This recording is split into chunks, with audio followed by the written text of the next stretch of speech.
ആരായിരുന്നു മലയാളികൾക്ക് കവിയൂർ പൊന്നമ്മ? മലയാള ചലച്ചിത്രത്തിലെ ഒരു പ്രമുഖ നടി. സിനിമയും ജീവിതവുമായി ഏറെ ബന്ധപ്പെടുത്തി കാണുന്ന മലയാളികൾക്ക് എന്നും അമ്മയുടെ മുഖവും മനസ്സും നൽകി കൂട്ടിയുറക്കിയത് കവിയൂർ പൊന്നമ്മയാണ്.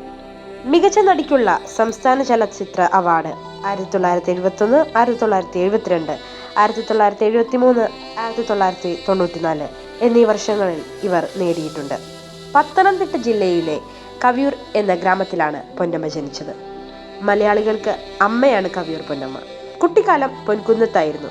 പിന്നീട് LPR വർമ്മയുടെ കീഴിൽ സംഗീത പഠനത്തിനായി ചങ്ങനാശ്ശേരിയെത്തി. വെച്ചൂർ S ഹരിഹര സുബ്രഹ്മണ്യയുടെ കീഴിലും സംഗീതം പഠിച്ചിട്ടുണ്ട്.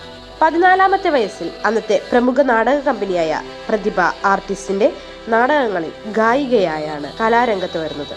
KPSCയുടെ മൂലധനം എന്ന നാടകത്തിലൂടെ നാടകരംഗത്തെത്തി.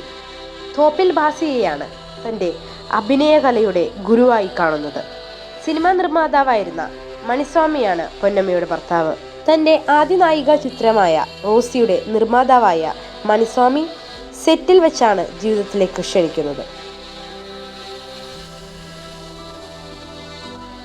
ഇനി മലയാളത്തിൻ്റെ അമ്മയുടെ മുഖം എന്നും ഓർമ്മയിൽ മാത്രം.